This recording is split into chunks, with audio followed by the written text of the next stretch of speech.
Pass over to Rory. Rory Davis, a.k.a. Lander.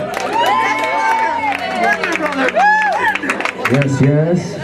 Yes, he's back. That's very well spoken, Ace. And very well written as well, Gemma.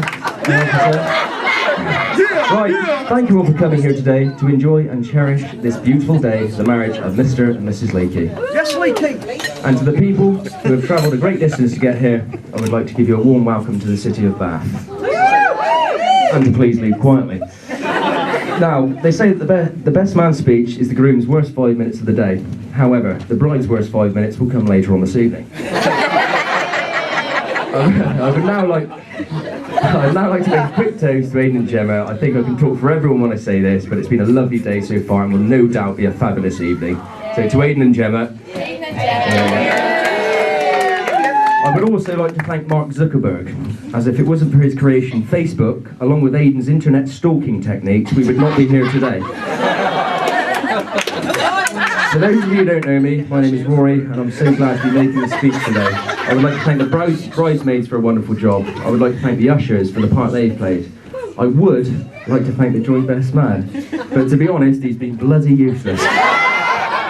This, ladies and gentlemen, is what is officially known as a spare prick at a wedding.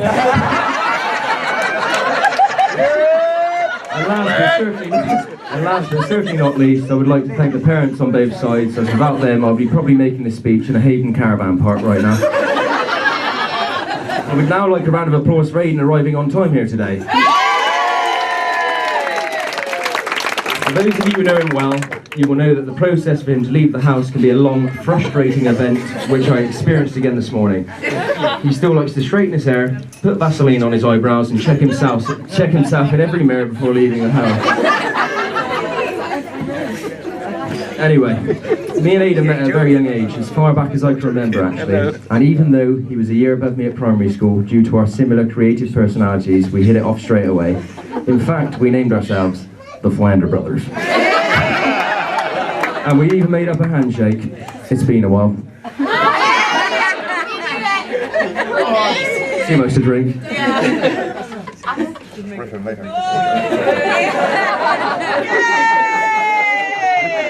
Boom. Aidan then went to Beach and Cliff, a senior school in Bath, and a year later I joined him and the Flander Brothers were back in business. But when Aidan was bunking off school, I was in my lesson studying hard. And when Aidan was in headmaster's detention, I was on the bus going home. I'll let you decide. You're a liar! Aidan, as most of you know, is now working in the family business, and if you needed to drive tarmac, as I have done in the past, then you can expect Aidan and his gang to turn up and do a good, reliable job. But 6 months later, when you've got potholes in your drive, don't expect him to come back. Apparently, my warranty was out by 1 day. Before writing this speech, I went up to Aidan and Gemma's for a meeting, and whilst there, Aidan gave me a list of things not to talk about when growing up. But don't worry, I never let you down. I've got the list here. Please do not mention Aidan's first time abroad to Faliraki when he missed the plane home. The time when we decided to dive into the Ribin baths after a night out in town. The time when you were meant to be up for work, but your dad found you curled up in the fetal position in a temporary traffic lights generator on the way to the M4. Thailand 2005. The times on the C90 moped that we used to drive around the village at our own convenience. The time on your stag do when you went out for the evening, got lost and ended up finding the hotel at 3 o'clock the following afternoon. The time when you crashed your Citroen AX into a parked caravan, then picked up all the broken parts, locked them inside your car and ran home. The list goes on. Aidan and Gemma have been together now for 2.5 years. I remember that. And on the first...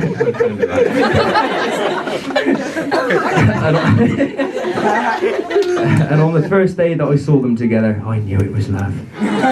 His voice seemed to have got deeper, his chest was always stuck out, and his hair didn't seem to be caked in wax anymore, which is when I decided to cash in my shares. But in that time, I've got to know Gemma and what a lovely young lady she is. A very intelligent, career-minded, motivated, organised young lady with a great sense of humour and a deeply caring side with thought for others. The family should be very proud of her.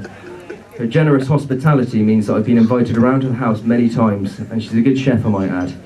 She doesn't have to ask me twice to pop round for a dinner party.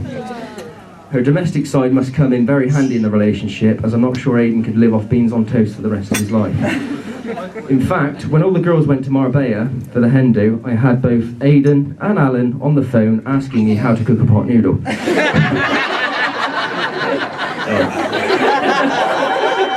On a serious note, Aidan, I could waffle on about how great our relationship is, but the reality is, you and I both know that growing up together has been a blast, and I couldn't have asked for a better person to have spent those times with. Our personalities and humour have become somewhat telepathic over the years, and I wouldn't have changed it for a moment. The laughs, the excitement, the mischief, you have been a brilliant comrade, friend and companion, all leading up to this next chapter in your life, and I wish you all the best. We all love you both. And I just want to say, Aidan, you're a lovely groom, and you've married Gemma, who is beautiful, intelligent, articulate, funny, warm, loving and caring. She deserves a good husband. Let's hope one day she finds one. Last of all, I would like to ask everyone who is still capable of standing to stand and join me in a toast to Gemma and Aidan Leakey. Gemma and Aidan Leakey.